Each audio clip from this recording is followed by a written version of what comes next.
皆さんこんにちは、斉藤正光です。いつも見ていただきましてありがとうございます。今日はこのウッドデッキの作り方を皆さんに共有していこうと思います。特に我が家の家にもともとウッドデッキがあるところに増築するようなパターンについて情報を共有していこうと思います。それでは早速始めていきましょう。現在の我が家のウッドデッキはこのような感じです。手前にフェンスがあり、その奥に物置があります。その間は通路になっていて、奥に水道線があります。これが非常に使いにくく、周りに雑多なものが置いてあり、正直ここはデッドスペースになってしまっています。ここにウッドデッキを増築していこうというわけです。まずは最初にフェンスを外していきます。次に断面を見せないために取り付けていた幕板という板を外していきます。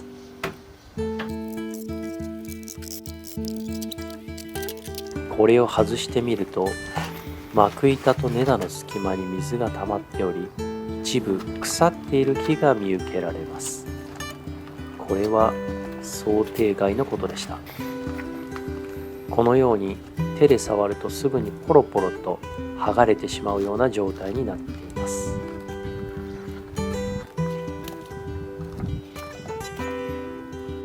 フェンスの柱を外すために床板を一部剥がします。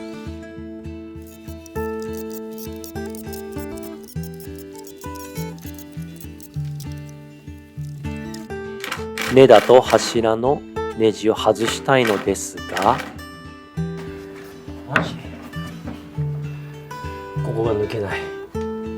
こっち側も同じく。ウリンは食いついちゃいますね。切っちゃいましょう。どうしても外れないので致し方なくカットします。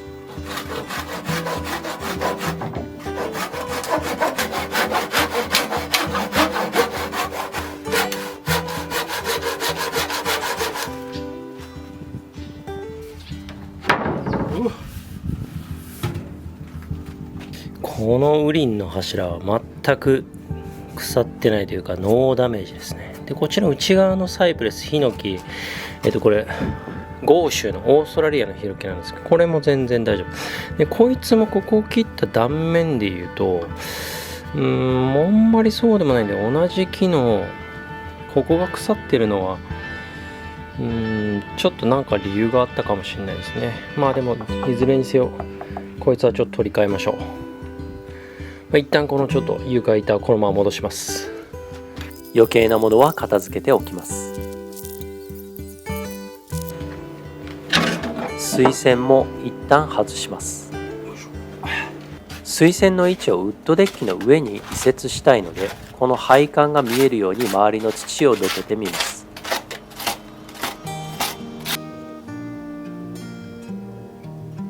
じゃあこいつを場所を変えたいので、こいつをちょっと伸ばしておきます。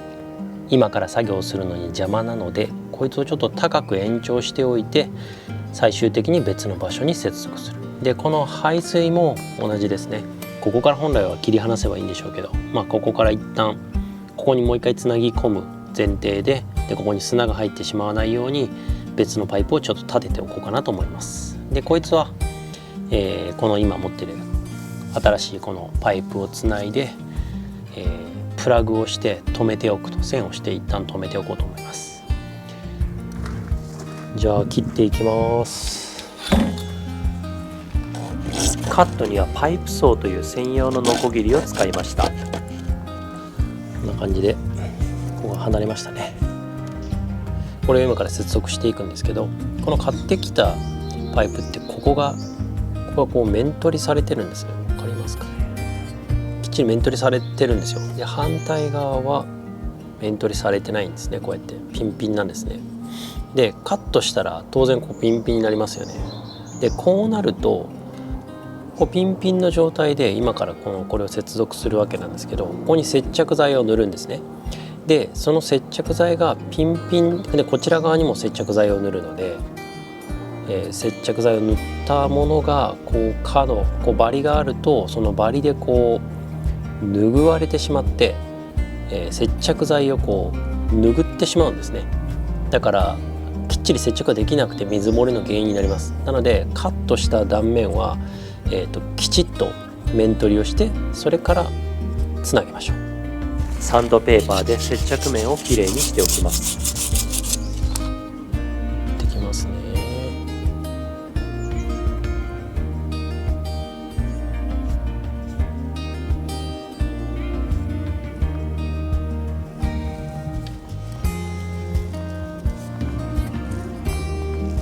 素人なんで心配なんで、こういう水道管を補修する自己癒着テープというのが存在するので、これを巻いとけば高いやつで仮に漏れちゃったとしてもこう安心できるんで、こいつを巻いておきたいと思います。上側も一旦プラグで蓋をしておきます。さらにこいつはゴミが入んなきゃいいだけなんで、こうやってズボッと作業中は刺しておきましょうか。こんな感じで配管の周りを埋め戻しておきます。そして家の基礎の上の部分には使い石を1つ乗せるのですが、配管が近いので固まる砂で固めておきました。そして他の使い石が乗るところは砂利を入れたりして突き固めておきます。大体で構わないと思います。腐っている部分のオペを始めます。これも例に漏れずネジがうまく取れません。なので無理やりネタを外していきます。見るも無残な感じで指で簡単にポロポロと外れてしまいます。ただ内側の方は意外にしぶとく、結局ネジが外れないのでカットして外すことにしました。そこにまたオーストラリアヒノキの新しいネタを取り付けていきます。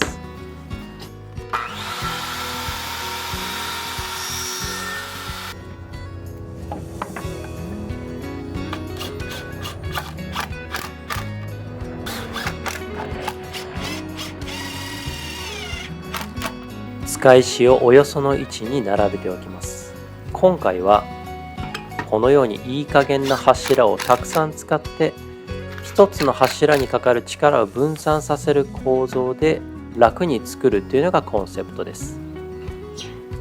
ネタを貼っていきます。基準となる場所から水平器で同じ高さになるようにネタを調整していきます。クランプを使って水平を調整し何度も確認します。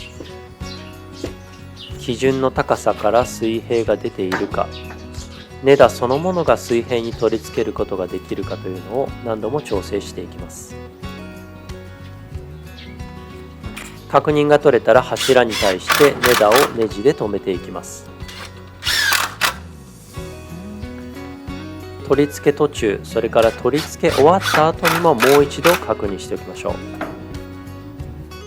この作業をもう一度繰り返し二重のネタにしておきます。もともとのウッドデッキと新しく作ったネタを接続していきます。お得意のポケットホールを使って画面左右のネタ同士をつないでいきます。こうすることでいちいち左右の位置を測らなくても同じ寸法で接続することができます。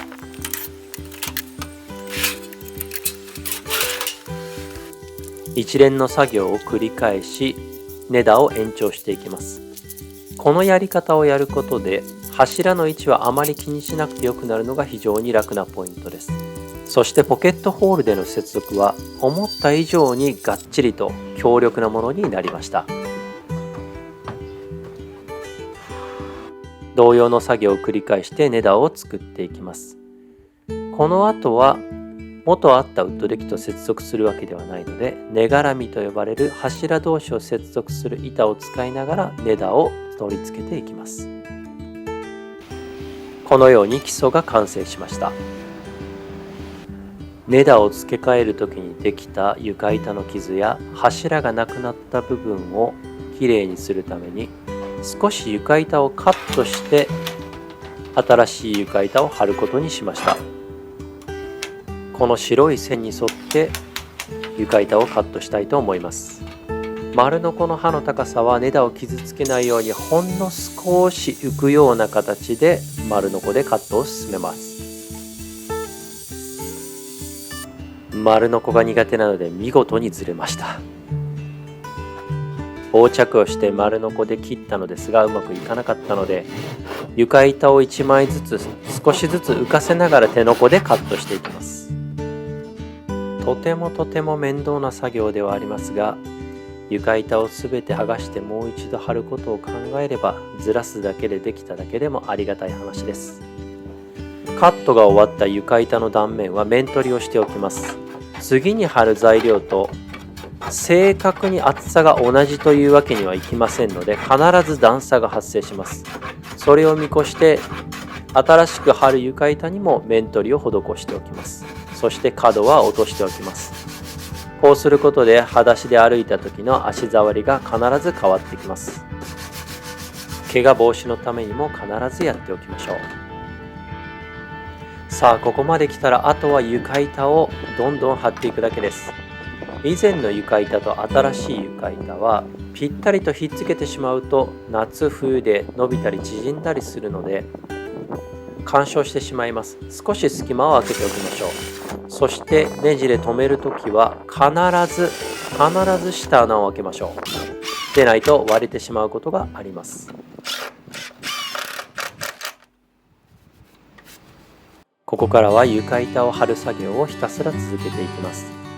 ウッドデッキは基礎ができてしまえばもうほぼ 95% ぐらいできたようなもので、残りの 5% 床板を張る時間というのは本当に楽しい時間になります。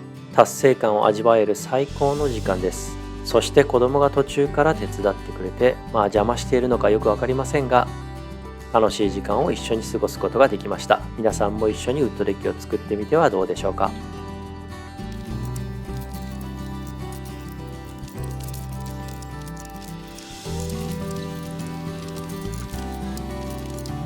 さあ、床板が完成しました。今回使った材料は板ウバという材料で、もともとあったウッドデッキも同じ板ウバという材料です。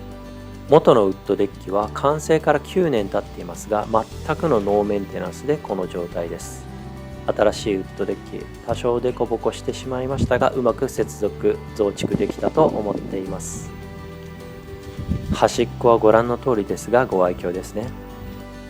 いかがだったでしょうか。今日はウッドデッキの作り方を皆さんに見ていただきました。この動画ウッドデッキについてはほぼ完成なのですが、このもともと後ろにあった水栓をどういう風に作っていくのかはまた次回の動画でシェアしていきたいと思っています。この動画少しでも気に入っていただけた方はいいねとチャンネル登録、それから通知までつけていただけると完璧です。それではまた次の動画でお会いしましょう。